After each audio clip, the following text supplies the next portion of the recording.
I just want to welcome everyone back to our Where Are They Now artist feature, where we get to reconnect with some of the artists that have been through our education and outreach programs. My name is Jelani Watson. I'm the Education and Outreach Officer here at Jazz FM 91, and I'm excited to catch up with today's guest, Ewen Farncombe, who participated in Jazzology back in 2015-16. Ewan has been a professional in the Toronto music scene for over a decade and has earned a name amongst the top musicians in the country. He has been nominated for multiple Juno Awards and has won awards such as the Natashin Foundation Oscar Peterson Award and Downbeat Magazine's Jazz Soloist Award in the undergraduate category in 2015. Currently, Ewan works closely with Alex Bird as a co-producer, arranger, musical director, and co-writer. He also works closely with many of the top artists based out of Toronto and is very in demand for his wide set of skills. And just before we jump into our chat, just a little bit of housekeeping. John Saba Jabi, who is our digital specialist, will be moderating the chat and taking note of any questions that anyone may have. So please feel free to engage, and we will ask any questions that we receive to you in towards the end of our chat today. And without further ado, let's jump right in. So, Ewan, once again, thank you for making the time to speak with me today and to catch up, man. My pleasure. Thanks for having me, Jelani. No, of course. And we want to keep it within the 30 minutes ish. Great. If we go over a little bit, I hope that's okay. Yeah. But let's jump straight in. Okay. So let's think back to 2015 at Humber. What was getting the opportunity to be featured in Jazzology like for you? It was fantastic. It's a great program, and it came at a time when I was just kind of getting a lot more attention than I was used to. And that Natishin Award that you talked about, like Humber basically is given out to one person in Canada every year, and you have to submit a recording. Now, Humber kind of has a one-up on a lot of schools, so it's a university thing. They put me in the studio. They have a professional studio. And so they put me in there with Mike Downs. They asked me who I wanted to play with. Is it Mike Downs and Larnell Lewis? And they were like, yeah, sure. So the recordings I got to feature on Jazzology were from that session with Mike and Larnell, which to me as a fan first of those guys, like was just, I don't know, it was really surprising and just pretty thrilling. Yeah, made me want to work harder too, and just, oh, maybe this is possible. Maybe I can keep going in this industry. So it was great. Yeah, and a question off of that, are these recordings out in the wild? Can people find them anywhere? They are not. Technically, I don't know how the legality works around that. Yeah. And I I had one of my hard drives fried, so I actually only have I only have one of the 3 tracks. Yeah. I think, yeah, I don't know. No, all good, man. I'm unfortunately not one to really. I actually don't hang on to a lot of stuff. I'm not very. Yeah, I'm nostalgic, but I get nostalgic with memories, not with fair recordings. I guess. Yeah. Yeah. If that makes sense. That makes sense. That makes sense. And how did being a part of Jazzology impact your career trajectory? Like, what did things look like after that? Yeah, I mean, having things like that happen give you a little more credit. Like it's people, it appears well. It's good for PR, I guess you could say. Yep. And it did give me that motivation to just want to keep hustling, and it introduced me to some folks at Jazz FM and helped introduce me to more people. Like those things, while they may feel small, are really impactful. And I think, but really the most impactful thing was how it made me feel, I think. Yeah. Awesome.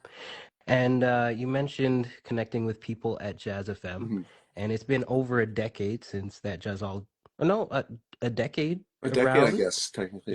Since that Jazzology episode aired. And I started at the station in 2021. And since then, I feel like you're here every other month. playing with some other major artists from Canada. So what has the journey been like from 2015 being at Humber to now being one of the top calls in the city?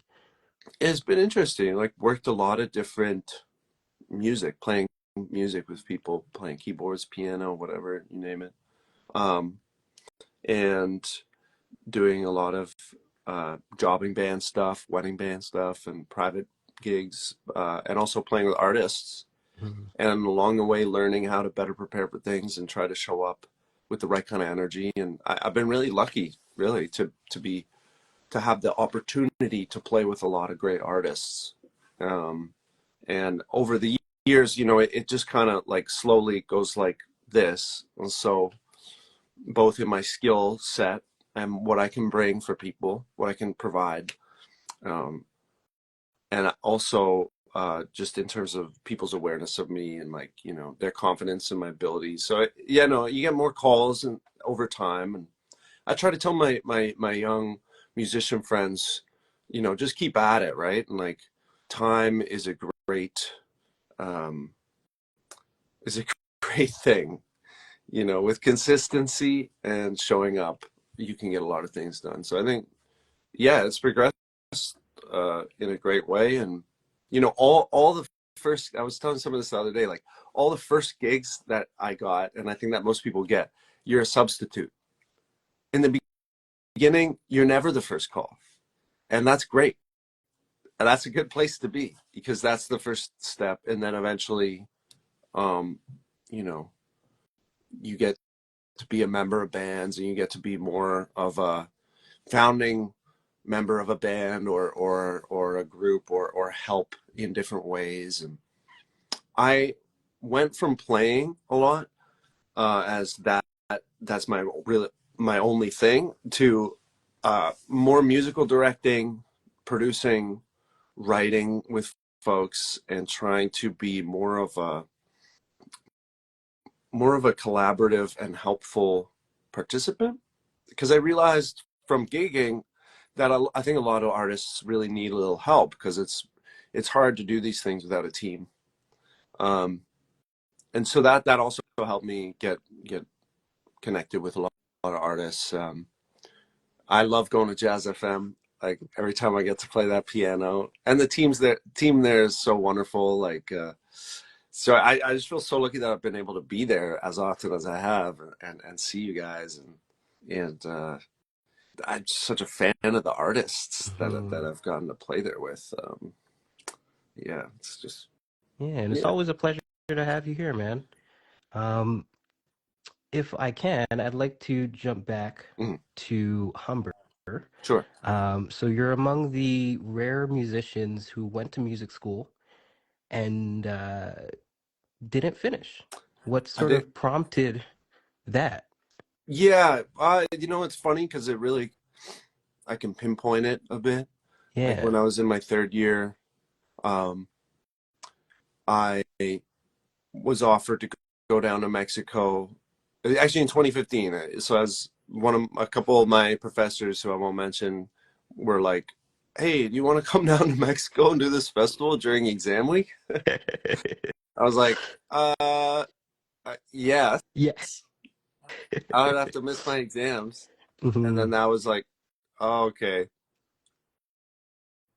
I don't think I'm gonna finish. Yeah. For me, I also like I had managed to get enough scholarships, and my dad pitched in my first couple years of college, for Hmm. for tuition, but I really didn't have an extra 10 grand to spend. Fair. And Fair. I don't want to get political, but Yep. I didn't want to get the loan. I didn't want to do Hmm. the Yeah. loan No. thing. So I thought, spend my time practicing and try to just like, I was already in the industry a bit, like playing, so Yeah. I could learn a lot there. Yeah. So I was like, I'm gonna keep learning. Yeah. Had Yeah. got to study with Robbie Botosh, got to study with Neil Swainson and Brian Dickinson, and I got a lot out of that, and you know, Beautiful. I was actually about to ask you who some of your mentors have been throughout the years. yeah, though, like in the piano world, Brian Rudolph was my first.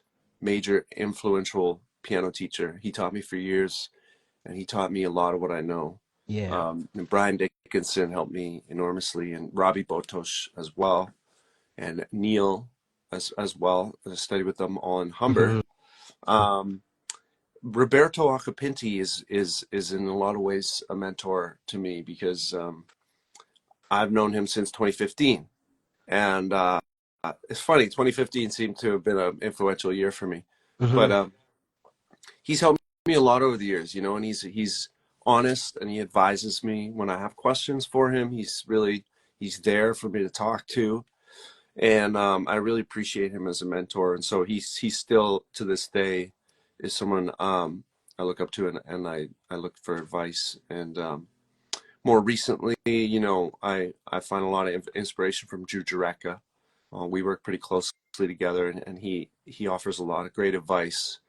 I consider him a genius, and he's uh, has a lot of knowledge to share. You know, but those would be more my more formal mentors, I guess. But also, you know, people like Jesse Bryan, Hmm. who I work with musically um, as a peer, but he's taught me so much about being a musician and being a human. You know, Yeah. being a good person. A lot of the artists I get to work with are great people. So my my attitude going into working with folks who I admire is really to try to be more like them, Hmm. pick up pick up on some of those good traits and try to embody that. And I've learned so much from so many of my contemporaries, and Yeah. I get to go hang out with, you know, like Eric Liang or Jen Lo or what, you know, some of these younger pianists like Yeah. Evan Miles or Duncan Wilson and stuff. And and I learn from them, Hmm. you know, and they teach me all kinds of stuff. Eric was over here not that long ago, and we were having like a lesson exchange kind Yeah. of thing. And you know, I'm still practicing some of that stuff that he showed me in very tangible ways. So, Yeah. you know, it's all that's kind of how I look at it. Yeah. Yeah. Yeah. But, you No. know, Roberto, I mean, he's a wealth of knowledge, and he's a lot older, you know, Hmm. and Hmm. uh and you get something different when you talk to someone who has that much experience. Yeah. There's yeah. And shifting gears to someone who is a little bit younger and a collaborator of yours, let's talk about your collaboration with Alex Bird. Yes. How did that come to be? How's that impacted you Yeah, so far? And where's yeah, that going? Alex was just here on Friday. I mentioned earlier, like I borrowed that mic from Yeah. OMS, and we were recording in my living room, which is kind of crazy. But so Alex and I believe we met in like 2018, and we met at a gig, and then he came up to me and wanted to collaborate, and I said sure. So in the beginning days, I helped. He had never worked with like a band really, but he had. I saw from him right in the beginning, he had this great drive and this great love and honesty for the music.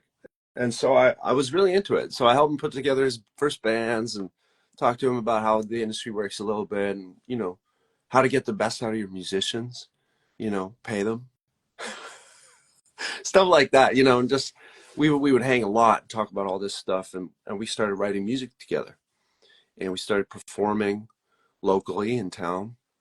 And, went through different band members and, you know, kind of eventually came onto our band that would end up being our band for a couple years. And we made a record in 2020. And so we it's funny, a lot of our work was in COVID at first. We made a whole record during COVID. We made a whole, I guess, two records in COVID. And um, we work really closely together as writers, and I help musical direct his band and you know, write the charts and all that kind of thing. I think of myself as a facilitator, um, and so he's the artist, and I just try to facilitate and fill in the gaps, and help rehearse the band, help with the music, and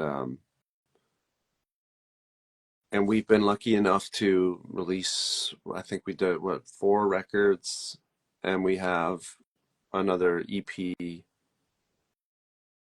Well, it's kind of, we have a few tracks out. Actually, I have it right here. Um, we released this track, Papaya. I know it's backwards, but it's Oh, good. Papaya, with Alex, myself, and Cheo, who's this. Um, he's a Latin Grammy Award winner, and he lives in New York. And he kind of saw Alex performing one night, and he was like, "Hey, do you own your masters?" And he was like, "Yeah, I do." And he's like, "Great, let's talk." He's That's like, "You're not with awesome. a label, right?" And I'm like, "No." He's like, "Good," because that's often a conversation ender. Yeah, Oh, yeah, you're with a label. yeah. Okay, that means there's a bunch of red tape around everything. Let's, Uh, but so we made a thing, and yeah, we got nominated for 2 Junos, and people have been responding well to the music. So yeah, that's, we perform a lot at Reed's Distillery. We perform a lot in a bunch of clubs really around town. Alex just did a thing at Upstairs in Montreal. And it turns out, I mean, now every time we play Upstairs, we sell it out, which is kind of crazy. beautiful. And so yeah, it's the same thing, like over time, like we just work Mhm. together for fun. We just love to do it. And That's so we love awesome. to get together and hang out with the band, and make some music and write and try things. Yeah. And And who's yeah. a part of that band right now? So the band has been settled for a bit of time now, which is nice. It's always a great feeling. We have Norbert Botosh on drums, Julian Anderson Bose on the bass, Yep. um, Jacob Gorschaltzen, who plays saxophone and clarinet with us, Awesome. and he's actually, I guess, the longest standing member. He's been with the band for a long time. Okay. Um, Okay. and then Alex and myself. And when Yeah. we can expand it, more horns, we always get Jesse Bryant, try to get Andrew McCanch, and we've done some string stuff, and yeah, it expands in different ways. If we had all Yeah. the budget, we would have done a big band record by now. Awesome. And we do everything live off the floor now, so Oh, we kind of beautiful. like the old way recording, Yeah, yeah, yeah. and we don't like to edit. There's really no very minimal editing, Mhm. and the thing is, like, it's usually first, second, third take, and Yeah. we like the imperfections, Mhm. and we kind of, we don't want to go with the status quo. So what we just, one day we were like, we have a record and it's out now for you. Yeah. It's released. We just kind of surprise released it. I'm totally all for people like trying to pursue numbers and release singles and play the game. Yeah. But I also know how taxing that is for artists, and I Right. feel for you. Those artists who are doing that, Mhm. and we just couldn't bring it. We couldn't bring ourselves to go through that pain, Yeah. So we're just like, let's just release it, Yep. Fair. make it easy for ourselves, Yeah. And Yeah. Eric Alper has been our publicist for a couple of years now, and Eric has been really great to us. Eric's uh, helped push our stuff, and yeah, yeah, Awesome. Awesome. Um, and with all of the artists that you've worked with, mentors that you've worked with over the years, how has your artistic voice, vision, all of that stuff sort of changed and developed over the past 10 years? yeah. Um, it's a good question. It's hard to answer in a concise way or in Hmm. a complete way. Yep. Um, but I can tell you how I feel now, and I have a little more trust in myself, and um, and I wish everybody to feel that way. Uh, you know, that helps me express myself, and of course, skill development. is important. And I'm always studying stuff and getting new skills and new tricks. I don't know, whatever you call them, you know, and learning new repertoire and stuff. And that all influences my own writing and my own expression on my instrument. And I learned trumpet like when I was 25. I picked up the trumpet, and so I got really into it, and that kind of helped me express myself in a different way. And I where I am now with my art is like I just want to not think about genres. I don't actually want to really think about any of these strict ways of defining things, or even you know, I don't know. I sit down and I try to just express, and I let things flow, and I kind of trust myself. And if I write something that people are really have a strong reaction to, then that is what I love, whether it's good or bad. I think if you look throughout history, great art often has mixed reviews at first, and so that's actually something I look for. And I'm not saying I don't know, great art, like that's a subjective thing. I mean, but that's obviously the goal for any of us. Like we all want to make great art, and so Yeah, for pursue sure. going toward, like, trying to pursue that, right? Like, so I try to write. I try to sit down and write, and I actually do that a lot. But it's the process. I love the process. So I discard a lot of what I do, and I keep Hmm. very few compositions. And there's a lot of my creative juices at home are mine, Yeah. and they're for me and the spirits here to listen Hmm. to. And I like Hmm. that. I like that kind of not secrecy, but it's a serene connection with the Hmm. universe that we expose so much of ourselves to whatever, Instagram or social media or people, and it's really nice to have part of my art and creativity be limited to my ears. And not to get too like out there, but like, I believe that the spirits listen and stuff. And when I play here alone, I play for miles, Mm. or I play for my mom or whatever, watching from above or something, like Yeah. that really helps me connect with stuff. I know this is not really answering your question clearly, but No, that's okay. That's okay. but that's It's how that's how I'm feeling right now as an artist. Like I just want to yeah. express myself. I just want to connect with what makes us human, Hmm. and kind of get out of this fast-paced, crazy world dynamic that we're in. Yeah. Yeah. Okay. Um, got a couple more questions for you.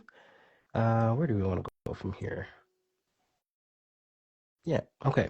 Uh, what would you tell your younger self if you were thinking Mm, back to just the beginning of your career? mm, mm. Trust yourself.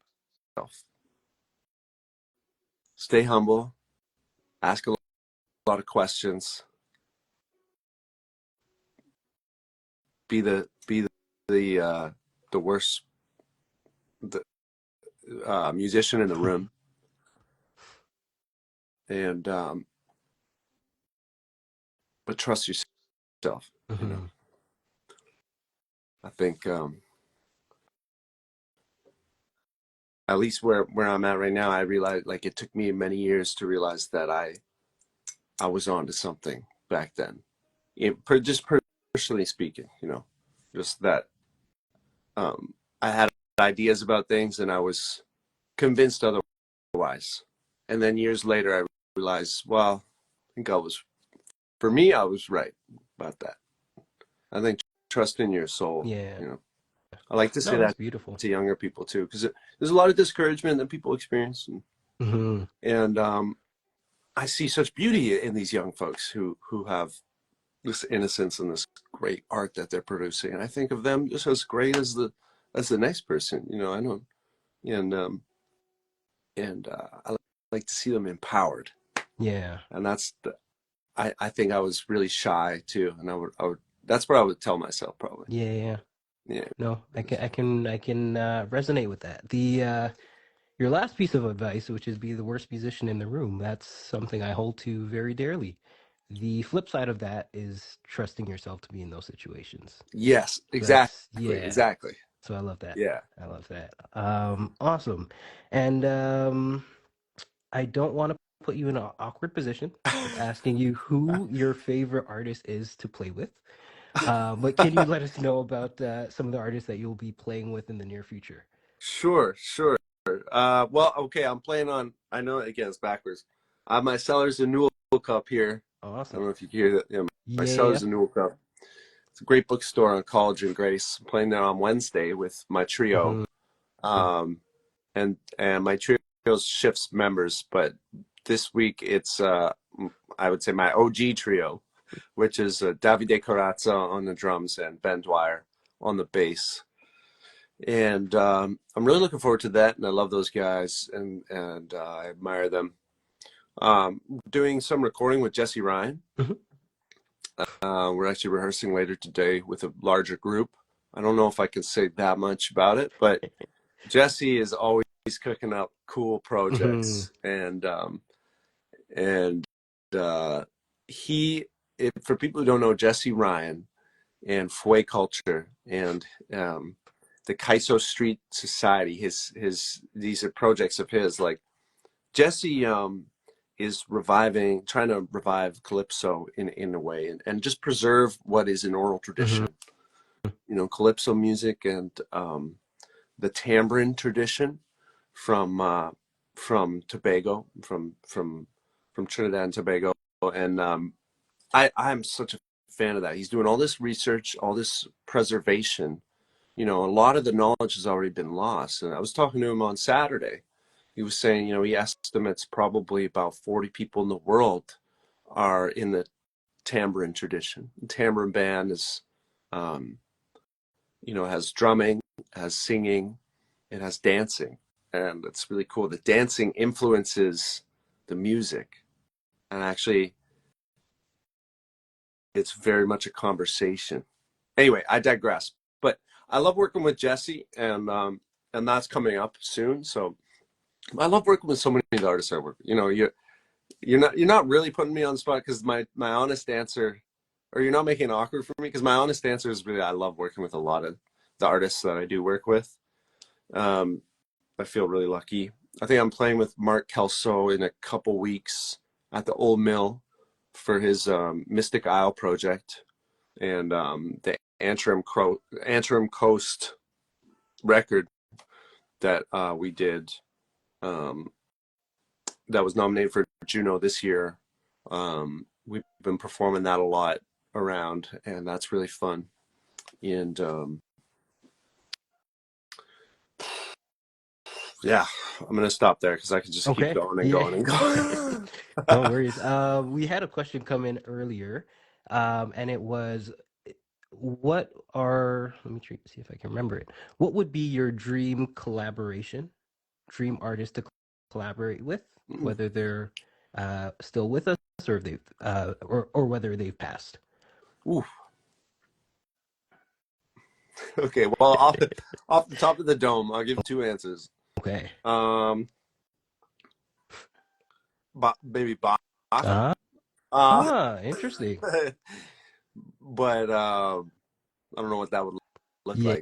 like. I more just want to be in a room with Bach, but uh, um, but geez,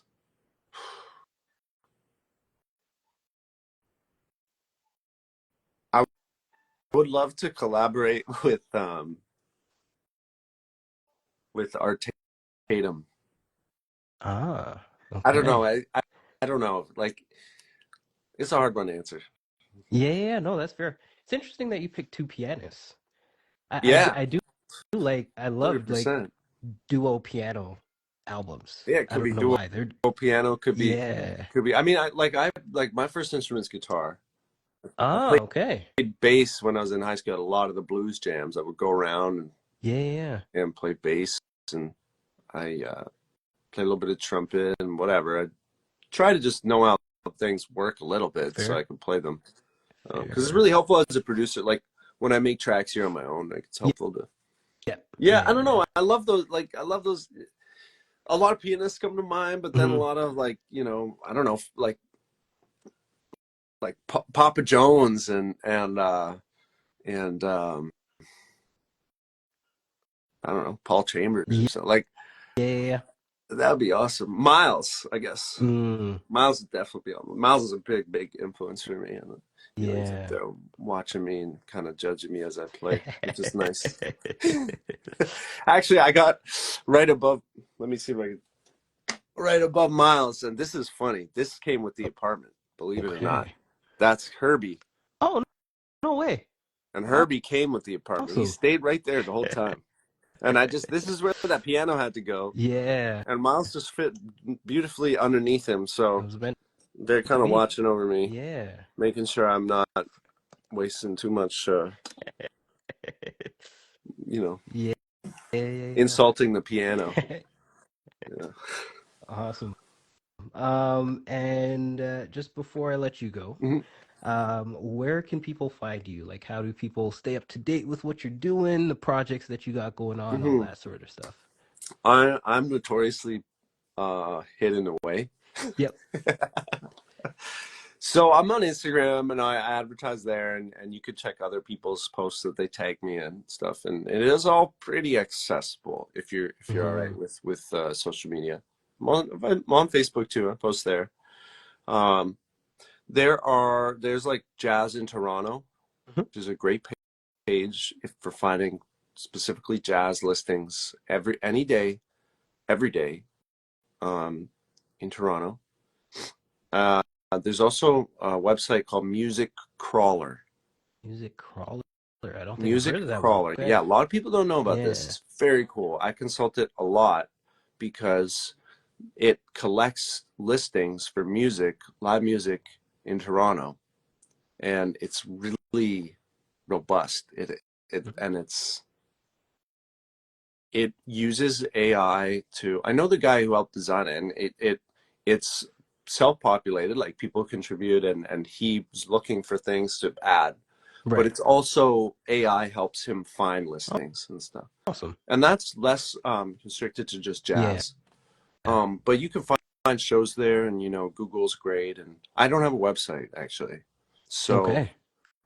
I'm a little bit hard to find in that way, but I'm there. Yeah. I'm not. Yeah. I don't want to be rude to people. I don't want to. Like, I am here. I'm Hmm. playing. I'm not. I'm not trying to stay hidden. I'm just kind of Yeah. inept with that stuff. Awesome. And I actually have one more question for you. Um, I know that you've been a collaborator for a while, producer, music director. Um, any thoughts on a solo album? Yeah, yeah. I would Okay. like to do that. Yeah, yeah. Is that Yeah. something we can look forward to in the near future? Well, I don't know. So Okay. I don't rush myself, and I don't give myself a timeline. Yeah, yeah. But when I know something's good, it Hmm. hits me like a ton of bricks, Okay. and uh, that's what I need. And for me, I'm just not there yet. No, And that's fair. I know a lot of people use records as um,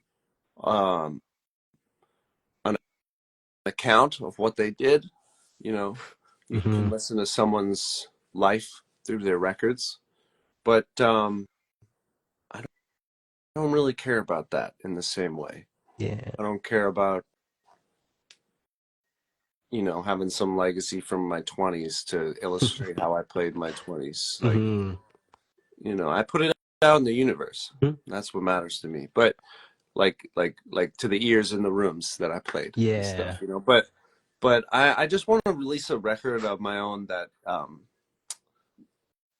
I personally think is good enough to warrant being released amongst so much other music Hmm. because I don't want to waste people's time. Yeah. Yeah. And that's just how I that's just how I personally feel. I'm a big fan of people who release a lot of records. Hmm. Um, but yeah, so I'm writing, I'm working towards it, you know, and I have this whole studio like that, and I want to record it myself because it also gives me the ease of controlling things. And Yeah. so I'm working towards it. I just nothing's quite tickle me. No worries. No Yeah. worries. We'll keep our eyes and our ears out. Okay. Thank you, Awesome. Jelani. Yeah, no, thank you, and thank you for joining us today. My pleasure. We're a little bit over the 12:30 mark, so I Yeah, will let you go. we can cut So it. thank you for everyone who joined us for the live today, and we'll catch up again soon. Sounds good. All right, Thank you. take care, Ewan. Okay, you too. All right, See you, Jelani. bye.